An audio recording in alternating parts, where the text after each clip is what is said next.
যতই যা করুক সিপিআইএম, এখনো পর্যন্ত তাদের শুনতে হচ্ছে শূন্য আসনের কটাক্ষ। বিধানসভায় 2021 সাল থেকে কোনো আসনই জেতেনি বামফ্রন্ট। না 2021 সালের বিধানসভা নির্বাচনে, না তার পরের কোনো উপনির্বাচনে।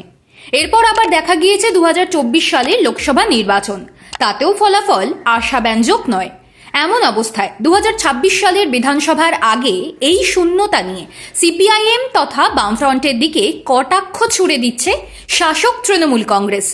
এমনকি রাজ্যের প্রধান বিরোধী দল বিজেপির নেতারাই এই একই সঙ্গে প্রসঙ্গ তুলে ব্যঙ্গ করতে ছাড়ছেন না।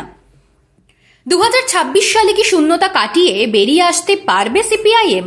34 বছর পশ্চিমবঙ্গের শাসক দলের ভূমিকা পালন করা শক্তি পারবে কি খাতা খুলতে? এর জবাব পেতে গেলে আরও কিছুদিন অপেক্ষা করতে হবে। তবে ঘটনা হলো, ভোটের আগেই দুই জয়ী মুখ পেয়ে গেলেন বামপন্থীরা। কারা তারা? এই দুজন হলেন অভিনয় জগতের দুই অতি পরিচিত মুখ, চন্দন সেন এবং দেবদূত ঘোষ। সদ্য আর্টিস্ট ফোরামের নতুন কমিটিতে এসেছেন এই দুই ব্যক্তিত্ব। বিনা প্রতিদ্বন্দ্বিতায় যুগ্ম সম্পাদকের পদে এসেছেন চন্দন সেন, সহকারী সম্পাদকের পদে নির্বাচিত হয়েছেন দেবদূত। কেন এদের জয়কে বামপন্থার জয় বলা হচ্ছে, সে কথা বলার আগে টালিগঞ্জ পাড়ার আর্টিস্ট ফোরামের দিকে একটু নজর দেওয়া যাক। সভাপতি হয়েছেন রঞ্জিত মল্লিক, কার্যকরী সভাপতি প্রসেনজিৎ চট্টোপাধ্যায়, সাধারণ সম্পাদক শান্তিলাল মুখোপাধ্যায়, যুগ্ম সম্পাদক চন্দন সেন ও শুভাশিস মিত্র, সহকারী কোষাধ্যক্ষ দিগন্ত বাগচি, সহ সভাপতি চিরঞ্জিত চক্রবর্তী, ঋতুপর্ণা সেনগুপ্ত, ভরত কল, লাবণী সরকার, শাশ্বত চট্টোপাধ্যায়, সহকারী সম্পাদক আবির চট্টোপাধ্যায়, দেবদূত ঘোষ, কোষাধ্যক্ষ বাসব দত্তা চট্টোপাধ্যায়, কার্যকরী সদস্য কুশল চক্রবর্তী, জয়ন্ত দত্ত বর্মন, গৌরব চট্টোপাধ্যায়, পায়েল দে, বিদীপ্তা চক্রবর্তী, সুদীপ মুখোপাধ্যায়, শুভ্রজিৎ দত্ত। এই কমিটিতে যে সরাসরি তৃণমূলের সঙ্গে যুক্ত থাকা অভিনেতা অভিনেত্রীরা যেমন আছেন, তেমনি আছেন মুখ্যমন্ত্রী তথা তৃণমূল কংগ্রেসের সুপ্রিমো মমতা বন্দ্যোপাধ্যায়ের স্নেহধন্য ব্যক্তিরা।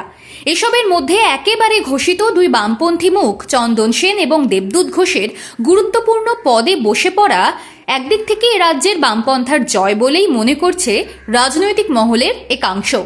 চন্দন সেন বরাবরই চাঁচা ছোলা ভাষায় কথা বলতে ভালোবাসেন।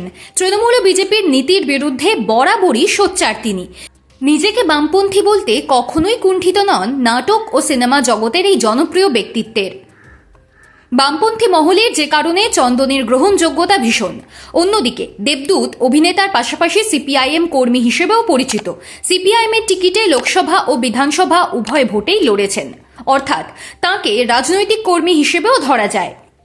এমন একজন মানুষ যখন কোনো অরাজনৈতিক সংগঠনে যেতে, তখন বুঝে নিতে হবে তাঁর গ্রহণযোগ্যতা কতখানি।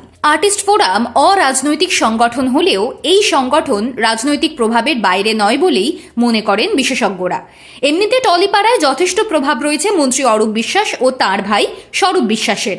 এমন পরিস্থিতিতে চন্দন ও দেবদূতের কমিটির গুরুত্বপূর্ণ পদে বসে পড়া যথেষ্ট তাৎপর্যপূর্ণ।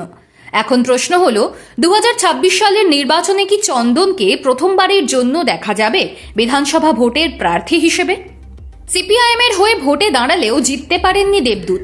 আর্টিস্ট ফোরামের সাফল্য কি তাঁকে এনে দেবে আরও বড় সাফল্য? ভোট রাজনীতিতে কিন্তু পশ্চিমবঙ্গের বামপন্থীদের নতুন করে স্বপ্ন দেখাতে শুরু করলেন চন্দন দেবদূতরা।